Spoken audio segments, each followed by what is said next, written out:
Glória a Deus. Agora é aqui e é ali. Os irmãos do Facebook, Deus abençoe a vida de vocês. Que vocês também nessa noite sejam abençoados por essa palavra que eu compartilho agora junto com a igreja, junto com toda a nossa igreja também espalhada por toda a face da terra. É assim que eu faço a bênção apostólica. Eu ouvi essa bênção quando eu era garoto, do pastor Aníbal. Lembra do pastor Aníbal? O pastor Aníbal dava essa bênção apostólica. Dizia assim: que a graça e a paz do nosso Senhor Jesus Cristo, o amor de Deus Pai e a comunhão e a consolação do Espírito Santo esteja com todo o povo de Deus e com toda Israel do Senhor, espalhado por toda a face da terra, que aguarda e espera a volta do Senhor para sempre.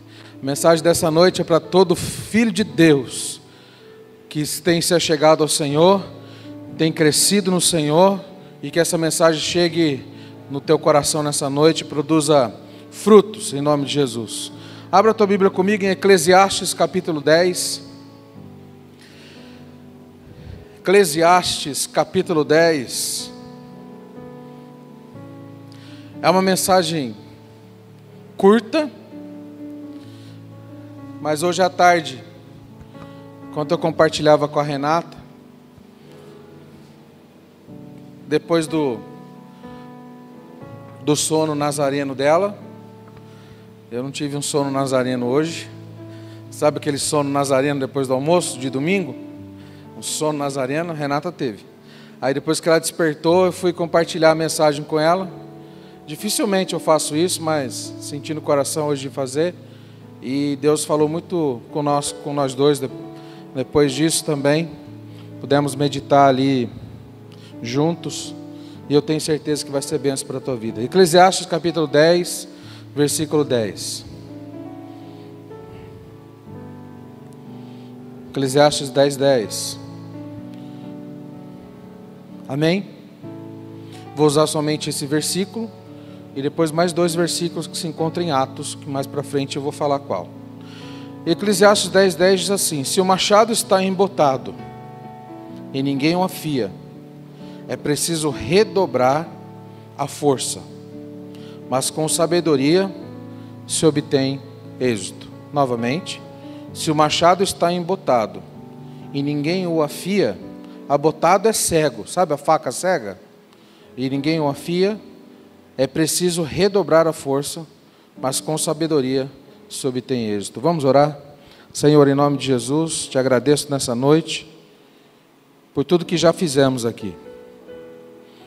Senhor, ó Pai, tudo que fizemos aqui até agora, se não foi feito por Senhor, perdemos algumas horas da nossa vida. Mas se foi feito para o Senhor, ó Pai, como eu creio que foi, que o Senhor tenha recebido, ó Pai, as nossas orações, os nossos pedidos e a nossa adoração. E da mesma maneira, Senhor, agora, a Tua palavra sem o Teu Espírito, ó Pai, são só palavras. Mas a Tua palavra com o Teu Espírito, ó Pai, produz em nós mudança, transformação, nos anima, nos coloca de pé, nos põe, Senhor, a refletir, nos encoraja, Senhor, nos ajuda a alinharmos aquilo que precisa ser alinhado. Ó Pai, ajuda-nos, ó Senhor, a trilharmos uma caminhada, Senhor, sem olharmos para a direita ou para a esquerda, sem olharmos para trás. Senhor, a Tua palavra, com a ação do Teu Espírito, produz, Senhor, ó Pai, o dunamis no nosso coração. Que o Teu Espírito nessa noite, ó Pai, entra lá naquela casa agora, na casa desse irmão que está assistindo essa mensagem agora pelo Facebook. Entre no coração desses irmãos que estão aqui presencialmente, ó Pai. Entre, Senhor, ó Pai, lá no quarto desse jovem que está sozinho com o celular na mão agora, ó Pai. E fala no coração dele em nome de Jesus. Pai, usa a minha vida, usa as minhas palavras, para que a Tua mensagem nessa noite, ó Pai, venha como uma flecha no nosso coração. Em nome de Jesus. Amém e amém. Esse livro, meus queridos irmãos, de Eclesiastes, ele nos leva a refletir com profundidade a respeito de algumas questões que são extremamente básicas. básicas para o nosso dia a dia. A vida, tudo que ela abrange para nós nesses dias, parecem como vapor, que ora olhamos e logo ele já não existe mais. Existe até uma música da Oficina G3, assim como o vapor, né? A nossa vida hoje tem nos levado a essa reflexão, de que ela tem sido como um vapor, sem sentido até às vezes, né? Algo que está aqui hoje e amanhã desaparece. Muitas notícias nós temos ouvido por aí, mas nós precisamos entender, à luz da palavra de Deus, que a nossa existência, ela não está desprovida de propósito. Você foi criado com um propósito, amém, irmãos? Eu tenho um propósito, você tem um propósito de vida. E Eclesiastes recomenda então que busquemos com sabedoria e um modo de vida justo diante do Senhor, esse modo de vida justo que agrade o nosso Senhor, com as nossas atitudes, com as nossas escolhas, com a sabedoria dos nossos atos, das nossas palavras. E quando olhamos para Eclesiastes, também nós podemos nos lembrar que quando Israel vivia lá os seus tempos áureos de paz, a paz que foi proporcionada pelo reinado de Davi, estabelecendo o seu império, e depois Salomão, que na sequência inicia o seu reinado, e Salomão dedicou um tempo específico ali, e dedicou energia para aprimorar a cultura local do povo de Israel. Foi o que ele fez, e além de aprimorar a cultura, ele também promoveu o progresso da sua nação. E ele promove o progresso da sua nação também com prosperidade material, e também ele promove a sua nação com uma literatura também erudita. É isso que Salomão vem fazer no seu reinado. E Eclesiastes é um dos livros também de sabedoria do Antigo Testamento, junto com Provérbios e junto com Jó. E qual o papel dessa literatura de Eclesiastes? Qual o papel desse livro? Como eu já disse, enfatiza esse papel que nós precisamos entender do indivíduo de agradar a Deus. Às vezes, quando nós estamos envolvidos para realizar alguma coisa em prol do reino de Deus, às vezes não é isso que está na nossa cabeça. Às vezes nós queremos impressionar o nosso colega, às vezes nós queremos impressionar os irmãos, às vezes nós queremos impressionar o pastor, às vezes nós queremos impressionar as redes sociais, às vezes nós queremos demonstrar para todos o que realizamos. Mas aqui Eclesiastes nos mostra e enfatiza que o papel nosso, do indivíduo, deve ser em agradar a Deus. Agradar a Deus. E com o povo de Deus, e como nós podemos ser bem-sucedidos. Eu tenho no meu coração esse entendimento. Já falei de prosperidade aqui hoje 2 vezes. Você sabia que você pode ser bem-sucedido? Amém? Amém ou não? Nós podemos ser bem-sucedidos, sim. Podemos ser bem-sucedidos de modo individual, e nós podemos também ser bem-sucedidos na maneira como nós podemos contribuir para o sucesso da sociedade em que nós vivemos, do lugar onde nós estamos.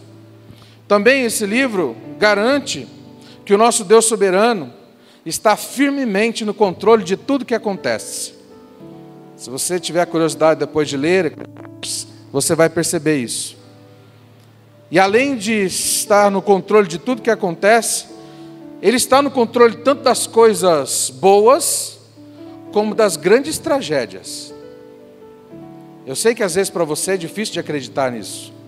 Eu sei que às vezes para nós e para os incrédulos e para aqueles que às vezes têm um pensamento, não conhecem profundamente Deus, vão entender e vão fazer uma pergunta para você: como que esse Deus tão amoroso e tão grandioso, que é amor, pode permitir que uma atrocidade dessa aconteça com a terra? Você já deve ter ouvido isso. Você já deve ter se perguntado assim também. Mas, independente da resposta dessa pergunta, eu continuo crendo e não vou deixar de crer que o Senhor está no controle de todas as coisas. Amém, irmãos? Por isso que eu já falei aqui que algumas pessoas, eu não sou contra, irmão, pode orar sim. Nós precisamos orar pela nossa nação. Eu orei assim também, e às vezes oramos: Senhor, que essa pandemia termine. Irmão, Você acha que Deus não é tão poderoso para num dia para o outro fazer assim e tudo terminar? Mas Deus está querendo nos ensinar. E cabe a nós, então, como servos de Deus, e termos sabedoria, buscarmos as respostas, que às vezes não são tão óbvias como nós esperamos que sejam. Às vezes as respostas demandam um pouco de trabalho, demandam um pouco de reflexão, demandam um pouco de aprofundamento na palavra de Deus, demandam um pouco de conhecimento de quem é Deus. Aí sim, a gente começa a desfrutar de algumas respostas que às vezes nós não tínhamos respostas, mas aí elas começam a aparecer diante de nós. Aí pensando nisso, irmãos, pensando em tudo isso que tem acontecido, tudo isso que eu falei para os irmãos, eu sempre me pego perguntando como pastor dessa igreja, como pastor de um rebanho, e eu acredito que muitos outros pastores por aí também devem estar fazendo essas perguntas. Será que eu tenho feito tudo que eu posso como pastor nesses tempos de pandemia? Será que eu não estou deixando alguma coisa que eu poderia estar fazendo ou realizando nesses dias de hoje? Será que eu tenho deixado ou deixei alguma coisa para trás? Como tem sido para mim isso? Outra pergunta. Será que não é necessário, quando nós nos reunimos como junta, abrir mais um culto? Inventar mais alguma outra coisa para a gente chamar o povo? Para a gente arrebanhar esse povo de novo? Será? E é isso que às vezes nós nos debruçamos tanto em pensar, nós temos tantas ideias, e às vezes nós não temos ideias, e isso nos angustia. Senhor, mas não vem nada na minha cabeça para eu pensar, não vem nada na minha cabeça, uma ideia mirabolante que eu saia na frente de todos. Mas você já vai entender onde eu vou chegar. Aí eu me lembrei de um livro que eu li. E esse livro, já li faz tempo já. Esse livro é um livro que fala do devocional diário. É um livro devocional diário do pastor Luciano Subirá. E aí eu me lembrei de uma frase de Moody. Moody diz assim: nesta era de correria incessante, atividades muitas, precisamos de algum chamado especial para nos retirarmos e nos colocarmos a sós com Deus por um tempo, todos os dias. E eu fiquei pensando nisso. Isso tomou meu coração. A falta de tempo a sós com Deus, às vezes nos impede que nós sirvamos a Deus de uma maneira mais eficiente e melhor. Por muito tempo, nós temos uma discussão em pauta dentro da igreja, se aquilo que é mais importante é a técnica, ou se é mais importante a vida com Deus. E assim, o ministério de louvor principalmente, ele é uma incógnita, e é uma pergunta sem resposta. O que é mais importante? Hoje nós vamos começar a entender isso. A técnica ou a vida com Deus? Bom, eu tenho vida com Deus e não me esforço para aprender, mas também eu tenho muita técnica e não preciso de vida com Deus. O equilíbrio que nós precisamos achar. O que mais tenho pensado nesses dias, meus irmãos, é que ministérios nós poderíamos desenvolver, o que nós podemos criar. E nós fomos intuitivamente ensinados por nós mesmos que podemos realizar alguma coisa para o Senhor, sim, e damos o start naquilo que nós queremos realizar. E quando a carroça já está em andamento, aí nós nos lembramos de orar. Senhor, olha, eu já comecei esse ministério, hein? Ele já está em andamento. Senhor, abençoa. Agora precisa abençoar.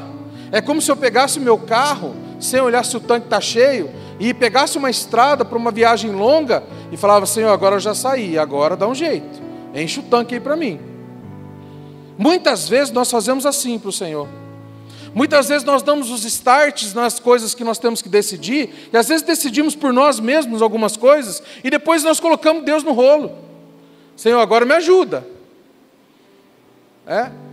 Eu me lembro da minha juventude, eu tinha um discipulador que era o Celso, e o Celso nos instruía muito bem, falava assim: não caia em jugo desigual. Não caia em jugo desigual. Você vai sofrer por resto da tua vida. E os jovens, quando é jovem, você não sabe de nada. Você não sabe nem o que você está falando. E uma das estratégias que eu usei de conquista foi essa, né, Renata? A Renata fala até hoje, que a primeira palavra que eu falei para ela assim, eu não vou me relacionar com você porque você é treva. Falei para ela, falei ou não falei, Renata? Você é treva e eu sou luz. Falei isso. Aí sabe o que aconteceu com ela? Ela falou assim, que cara pretensioso. Eu vou descobrir o que é esse negócio de ser luz. Aí eu quero ver. E aí quando a gente cai nesse jogo desigual e a gente escuta alguns conselhos, é exatamente isso. Você ouviu o conselho, você pediu ajuda, você foi lá e ainda fez. E aí você colhe o fruto da sua desobediência para o resto da vida. Escolha, querido irmão. É exatamente isso. Planejarmos, realizarmos, e Deus não está presente no nosso planejamento e nem nas nossas realizações. E a gente se desgasta, a gente cansa, a gente para no meio, a gente não prossegue com aquilo. Por quê? Porque não era nem vontade de Deus para que você começasse a fazer isso. Uma vez a irmã Raquel disse para mim assim, pastor, será que nós temos feito, e o Senhor tem feito, exatamente o que precisa fazer? Ou o Senhor está fazendo algumas coisas que não é necessário você fazer, e por insistência, por teimosia, você está fazendo? E muitas vezes nós somos assim. Nós iniciamos alguma coisa que a gente às vezes sabe que não vai dar certo, mas para não dar o braço a torcer, a gente continua. Até chegar um ponto que a gente quebra a cara. Tem muitas coisas que Deus não vai concordar, irmão. A atitude nossa primeiro deve ser essa. Senhor, o que é preciso? O que eu preciso fazer? E muitas vezes, nós nos encontramos como este personagem aqui não existe um personagem, mas como este homem que pode estar manipulando esta ferramenta. Eclesiastes 10:10.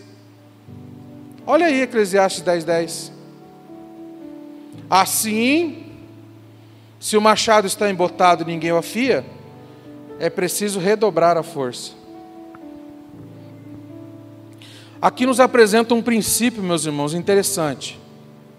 Se nós entendemos que o livro nos leva a refletir como nós podemos com sabedoria viver, ao ponto de sermos homens e mulheres justos que agradam a Deus.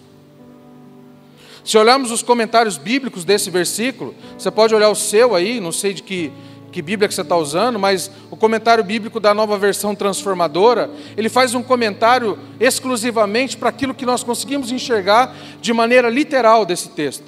E essa tem sido as palavras que a gente tem usado nos dias. Será que isso é literal ou será que isso é simbólico? Será que isso é literal? Será que isso é simbólico? Mas o comentário bíblico que faz a respeito desse versículo, você pode ler qualquer outro comentário aí das suas Bíblias, vocês vão ver que eles são literais. Eles dizem a respeito da efetividade do seu trabalho literal. E um comentário da Nova Versão Transformadora diz que as ferramentas precisam ser afiadas para terem o máximo de eficiência. E também pode ser um ato importante o de afiar a ferramenta, principalmente para aqueles que o sustento depende dessa ferramenta. Esse foi o comentário da Nova Versão Transformadora. Mas existe um outro olhar que nós precisamos olhar para esse texto, e é o foco que eu quero dar para os irmãos nessa noite, é olharmos para um princípio espiritual aqui desse texto. E existem recursos espirituais que tornam o nosso andar com Deus mais frutífero. Existem coisas na nossa vida que, se nós realizarmos de maneira a andarmos lado a lado com Deus, as nossas realizações no Senhor serão mais frutíferas e produtivas. Antes de qualquer coisa, nós sabemos muito bem disso. Mas, se o machado do lenhador está sem corte, o que acontece? Primeiro, ele vai ter que exercer muito mais força e energia no seu trabalho. Perguntado uma vez assim, as donas de casa, Cabreira está no meio aí também, que o Cabreira é fera na cozinha. Né? Eu também manjo na cozinha, Cabreira. O que é mais fácil, cortar o dedo numa faca cega ou numa faca afiada? Cega? Por que é mais fácil cortar o dedo numa faca cega? Porque você põe mais força. É o mesmo princípio de Eclesiastes 10:10. Às vezes nós estamos empreendendo tanta força, porque a ferramenta não está afiada. Outro princípio que a gente precisa entender: se o machado do lenhador está sem corte, ele vai ter mais do seu tempo consumido naquele trabalho. Não será tão efetivo como se ele estivesse afiado. Quanto tempo você demoraria para cortar um tronco de árvore com um machado cego, em paralelo a um machado afiadinho? Seria muito mais rápido. Se o machado do lenhador está sem corte também, uma outra coisa vai acontecer: você vai se cansar muito mais e muito mais rápido para realizar uma atividade que você não gastaria muito tempo se o machado estivesse afiado. Eu acho que você já entendeu o que eu estou querendo dizer nessa noite. Amém? E a pergunta ao contrário é: mas se o machado estiver afiado? Você vai investir um tempo inicialmente para afiar o seu machado. Você precisa de tempo para afiá-lo. Com cuidado. Deixar a lâmina dele tinindo. Igual do pica-pau lá, né? Você lembra? Lá cortava um fio de cabelo no meio. Deixa tinindo sua lâmina. E o que vai acontecer se o machado estiver afiado? Você vai economizar esse tempo que você gastou afiando o machado. No fim, você vai economizar esse tempo no fim. Você vai economizar tempo e você vai economizar energia. Outra coisa que vai acontecer se o machado estiver afiado: a sua ferramenta vai cortar melhor. É ou não é? Vai cortar melhor. Outra coisa que vai acontecer se o machado estiver afiado: o corte determinará o resultado e não a força do seu golpe. O corte que vai determinar o resultado e não a força que você está empreendendo naquele trabalho. Ou seja, meus queridos irmãos, resumindo, Eclesiastes 10:10, nós não podemos economizar o tempo que usaríamos para a manutenção da ferramenta, porque aí nós vamos acabar perdendo mais tempo ainda no trabalho que nós vamos executar. Amém? Nós precisamos aprender essa lição dessa palavra nessa noite, em nome de Jesus. O tempo gasto com Deus é o machado sendo afiado. Quanto tempo nós temos gasto com Deus? E quando eu digo gasto, alguns vão se levantar: mas tempo com Deus não é tempo gasto, é tempo ganho. Tudo bem. Quanto tempo nós temos ganhado com Deus diariamente? Se nós negligenciarmos o tempo com Deus, com certeza, irmão, o nosso machado estará embotado, como diz o texto aqui. E muito mais força nós teremos que empregar para chegarmos ao objetivo pelo qual nós estabelecemos no início. E ainda, nós não teremos a garantia de que o trabalho que nós vamos executar será perfeito. E ainda, além de não termos essa garantia, nós também não sabemos se o serviço vai sair muito bem, se vai dar certo. Algum tempo atrás, eu poderia aplicar um próximo passo nessa mensagem, dizendo assim, que a correria do dia a dia, para alguns ainda continuam ainda numa correria frenética dos dias agora, que além da correria do nosso dia a dia, nós precisamos nos adaptar agora a um ambiente que é extremamente virtual, e muitos não estavam familiarizados com esse ambiente, e de um dia para o outro nós precisamos fazer tudo de maneira virtual. Nós estava lendo hoje à tarde também, falando dessa realidade que vivemos virtual. Tudo que fazemos hoje é virtual. Ir ao mercado, virtual. Pedir comida, virtual. Assistir aula, virtual. Ir para a igreja, virtual. Tudo virtual. Banco. Eu não me lembro quando a última vez que eu fui no banco. Acho que fui com a Rosana ali, abrir a conta. Senão eu não tinha ido. Não vamos mais ao banco, né? Não carregamos mais dinheiro, né? Quanto tempo não tem uma nota de 50 na sua carteira? Né? Acho que ou pela falta, ou até mesmo porque usamos o cartão para tudo hoje. E nem o cartão se usa mais. Quem tem um smartwatch, um Apple Watch, usa ele na maquininha, né, Diana, Thalita, Josias. Quem tem esses relógios aí, chega lá e O cartão fica em casa. Você não precisa de nada mais hoje. Tudo virtual. Nós precisamos nos adaptar a esse momento. E alguns precisaram correr atrás do prejuízo pelo tempo de não se adaptarem a essa tecnologia que já estava chegando até nós. E alguns hoje você fala Zoom, ele fala Meet, Teams, mais ainda. Todos os ambientes virtuais que a gente conhece, outros que já saíram, já estão ficando ultrapassados, esses que a gente já conhece, né? A velocidade da tecnologia, ela nos faz também caminharmos para uma busca incessante que ela nunca acaba. E parece que quando você se atualiza, estou atualizado. Você pisca, já tem outro negócio que te deixou para trás, né? É o fenômeno que nós estamos vivendo hoje. E muitos de nós, há um tempo atrás, nós estávamos na correria da nossa vida. Nós estamos lá fazendo as nossas coisas, né? E até mesmo nesses tempos agora, alguns estão nessa correria dessa vida. Mas ao contrário também daqueles que estavam na correria, hoje tem muitas pessoas que têm tempo livre. E muitos daqueles que têm tempo livre estão desperdiçando o seu tempo livre. E continuam, parece que, na mesma correria de antes, chegam atrasados nos seus compromissos sem ter nada feito antes. Né? Tem gente que chega atrasado pelo simples prazer de chegar atrasado, mas não estava fazendo nada antes. Nós entramos num ciclo que parece que nós estamos sempre ocupados. Não é, gente? Donas de casa sabem muito bem disso. Aqui, dona de casa sabe muito bem disso. Né? Você acabou de almoçar, tem um caminhão de louça para lavar. Você faz comida para 2, 3, aí tem 4, tem 3 na casa, mas tem 7 pratos na pia. Você não entende, Sandro? É a multiplicação dos pratos que acontece, né?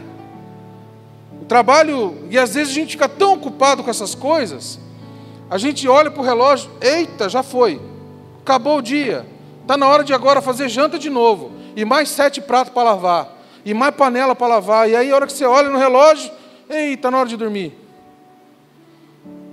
Fiquei 5 minutos no celular e fui dormir. Seu celular dá a estatística para você de quanto tempo você usa ele? O iPhone toda segunda-feira lá e me sinaliza lá. Tempo de uso. Acho que todo dia, né? Tempo de uso. O que eu estou querendo dizer para vocês é que muitos de nós, alguns anos atrás, sonhávamos para ter um tempo livre. Ou até mesmo com o tempo que temos ficado em casa. Alguns diziam, eu quero tanto ficar em casa. Eu tinha uma rotina muito louca, irmãos. Eu ficava na minha casa, assim, 3, 4 horas por dia. Contando o meu tempo de dormir. Verdade? E foram anos assim. Quem é da minha família sabe disso. Anos. O tempo que eu estava em casa, 3, 4 horas, é o tempo que eu dormia. E eu sonhava, falava, nossa. Quando eu levantava assim, que eu tinha que trabalhar de novo a madrugada inteira, eu sentava na cama, a Renata às vezes via eu chorando. Ela falou, o que foi? Eu falei, eu queria ficar. E hoje Deus está nos permitindo, alguns de nós, estamos na nossa casa, gerenciamos o nosso tempo, mas ao invés de afiar o machado, nós fazemos milhares de outras coisas. Milhares de outras coisas. Não sei se é o seu caso, mas não gosto de série. Já falei isso. Tem gente que maratona a série. E se orgulha. Maratonei uma série hoje. Ainda bem que eu nunca ouvi isso de ninguém. Glória a Deus. Maratonei uma série. Tem jovens que passam madrugada jogando videogame. Existem pessoas que passam horas a fio no celular, vendo nada. E a hora que você vê, passou 4, 5, 6 horas, você não fez nada, não produziu nada, não leu nada que te agradava, não leu nada para o teu crescimento, para a tua evolução. Você perdeu tempo da tua vida. E dinheiro. Porque as empresas estão ficando ricas com suas visualizações.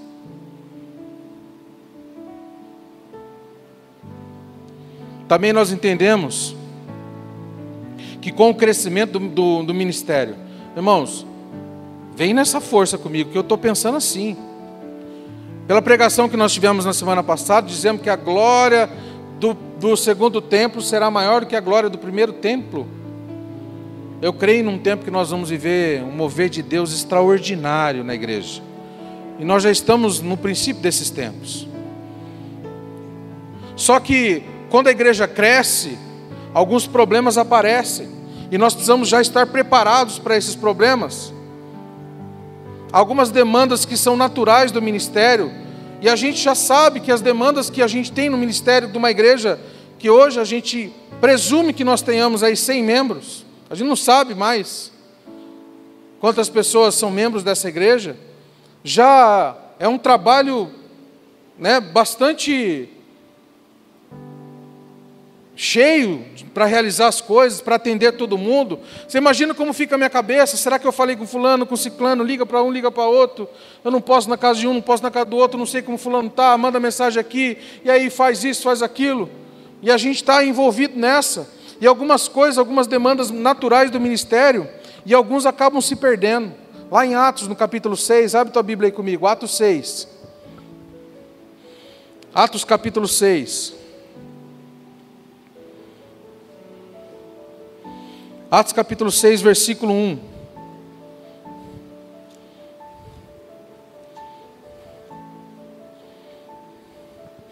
Diz assim a palavra de Deus: naqueles dias, aumentando o número dos discípulos, houveram murmuração dos helenistas contra os hebreus, porque as viúvas deles estavam sendo esquecidas na distribuição diária.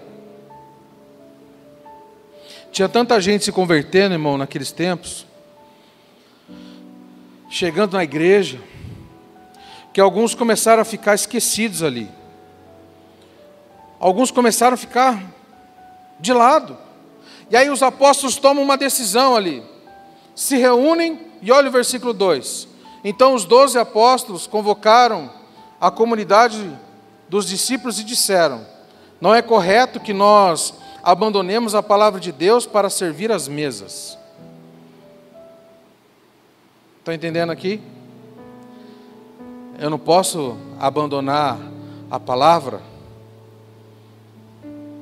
porque senão meu machado vai estar embotado. E aí continua o texto. Por isso, irmãos, escolha entre vocês 7 homens de boa reputação, cheios do espírito de sabedoria, para os encarregarmos desse serviço. Quanto a nós, nos consagraremos à oração e ao ministério da palavra. Versículo 5, primeira parte. O parecer agradou a todos. Agora vai para o versículo 7. A palavra de Deus crescia em Jerusalém. O número dos discípulos aumentava. Também um grande grupo dos sacerdotes obedecia à fé.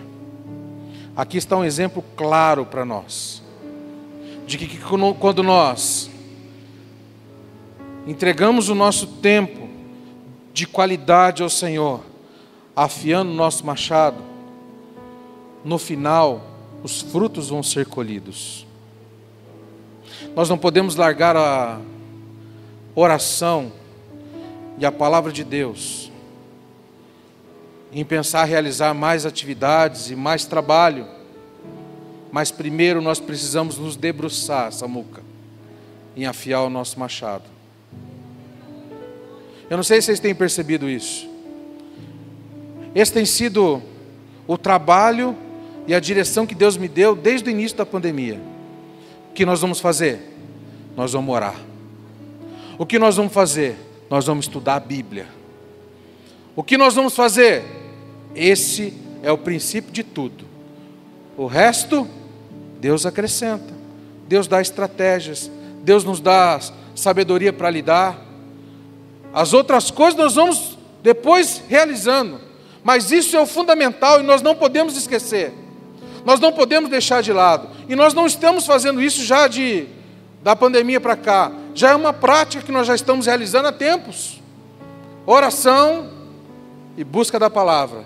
Oração, busca da palavra. Oração, jejum e busca da palavra. É o que nós temos feito como igreja. E eu tenho certeza que os resultados que aparecem diante de nós, todos os meses, quando nós olhamos e fazemos o fechamento de tudo aquilo que nós realizamos na igreja durante o mês, eu tenho certeza que os resultados são os mesmos resultados que aparecem aqui também na palavra de Deus. A palavra de Deus crescia em Jerusalém, o número dos discípulos aumentava, e também um grande grupo de sacerdotes obedecia à fé. Irmãos, esse é o segredo. Nós não devemos nos afastar da fonte. Amém, irmão? O nosso relacionamento diário com Deus determina o sucesso do nosso ministério. O nosso relacionamento diário com Deus determina o sucesso da nossa vida, determina o sucesso da nossa profissão, determina o sucesso do nosso casamento, determina o sucesso da vida dos nossos filhos. Quanto tempo você tem se debruçado para orar pelos teus filhos? Hoje, na hora do almoço, eu e a Renata, só estava eu e a Renata. A oração não foi para agradecer o alimento. A oração foi para abençoar os nossos filhos que não estavam lá. Quanto tempo você tem afiado o teu machado para abençoar o teu filho? E é assim que nós precisamos caminhar, irmão. O seu relacionamento diário com Deus determina o sucesso da tua vida. Amém, querido irmão? Nós não podemos negligenciar isso de forma nenhuma, principalmente se você é líder de ministério. Você é líder de ministério, você é membro da junta, seja da nossa igreja, seja de qualquer outra igreja, você que está envolvido no trabalho, no ministério, nós não podemos negligenciar isso. Se você está no louvor, se você está no ministério de homens, se você está no ministério de mulheres, se você está no ministério de casais, no ministério de crianças, no ministério de jovens, no ministério de missões, se você está no ministério de ensino, não podemos desperdiçar nenhum dos nossos dias na nossa vida sem buscarmos a presença do Senhor pelo nosso ministério. Nós não podemos desperdiçar, porque um dia sem a presença de Deus é um desperdício. Ele nunca mais volta. Mas um dia na presença de Deus vai te fazer crescer mais e mais. Apesar da palavra de Deus dizer que um dia nos teus átrios, olha só, vale mais do que 1000 em qualquer outro lugar. Um dia na presença do Senhor nós não podemos desperdiçar. A presença do Senhor, nós precisamos orar pelo nosso ministério, pela nossa casa, pelo nosso trabalho, pela nossa vida. Sabe qual é o segredo que eu te dou nessa noite? E esse é o tema que eu já mandei para o dígito da mensagem. Qual é o segredo do sucesso e da prosperidade? Pergunta, tá? Qual é o segredo do sucesso e da prosperidade? Vou pescar uns aí também, com essa mensagem, com esse tema. O segredo é afiar o machado, querido. E como eu afio o machado? Tendo intimidade com meu Deus diariamente. Amém? Qual que é a ideia? Às vezes a ideia do muito fazer nos incomoda. Eu tenho muita coisa para fazer, eu tenho tanta coisa para fazer. E isso rouba o nosso tempo. Isso às vezes rouba o nosso tempo com Deus. Lembre-se de uma coisa, irmão. De que cada minuto investido na presença de Deus significa menos esforço e mais eficiência no trabalho, na vida, no ministério e em tudo que nós vamos fazer. Amém, irmãos? Afiar o machado, como o livro de Eclesiastes nos mostra, é algo sábio. E o livro de Eclesiastes ensina essa sabedoria. Sabe por quê? Porque com essa sabedoria, ele está nos mostrando que é possível nós termos prosperidade no nosso trabalho. Ser próspero no meu trabalho. Da mesma forma que tempo com Deus, também,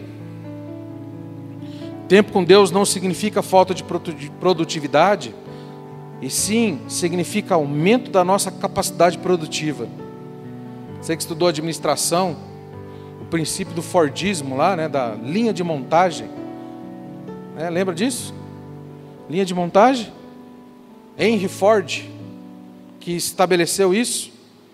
Quando nós oramos, quando nós temos um tempo de intimidade com o Senhor, nós aumentamos a nossa capacidade produtiva. Amém, irmãos? Quer ser produtivo no Senhor? Afia o teu machado. Aleluia! Separe um tempo, querido. Romanos capítulo 11. Olha isso aqui que legal. Eu termino por aqui. Romanos 11, 16. Existe um princípio também espiritual aqui interessante. Romanos 11:16 diz assim: e se forem santas as primícias da massa, igualmente será santa a sua totalidade. E se for santa a raiz, também os ramos serão santos. Um comentarista bíblico diz o seguinte: que se as primeiras horas da sua manhã forem consagradas ao Senhor, o restante do dia, com suas diversas tarefas, também o será. Princípio bíblico, Romanos 11. Consagre as primeiras horas do seu dia ao Senhor, irmão. Tem gente que acorda e perde tempo. Diz: Senhor, tudo que eu vou fazer hoje, os lugares que eu andar, as atividades que eu realizar, antes de tudo, eu estou dizendo para o Senhor que o Senhor é mais importante do que tudo isso que eu vou fazer. Estou afiando meu machado. E aí eu saio de casa para a batalha. E o dia não é mais pesado, porque a ferramenta está afiada. Às vezes a gente sai de casa perdendo hora, doido, correndo, acelerando tudo. Qualquer coisa nos tira fora do sério, porque nós não consagramos as nossas primícias para o Senhor. Faça isso, irmão. Faça isso. Senhor, antes do seu alimento, antes da sua alimentação, Senhor, eu digo para o Senhor agora que antes de tudo, antes mesmo das minhas necessidades físicas, eu entrego esse tempo para o Senhor. Eu preciso do Senhor na minha vida. Eu preciso do Senhor no meu dia. E eu sei que mesmo as batalhas mais difíceis que eu enfrentarei nesse dia, o Senhor estará comigo e eu vou vencer. Amém, irmão? Esse é o segredo. É para isso que o Senhor te trouxe aqui nessa noite. É para isso que você está ouvindo essa mensagem também. Você que nos acompanha pelas redes sociais. Deus abençoe você, irmão.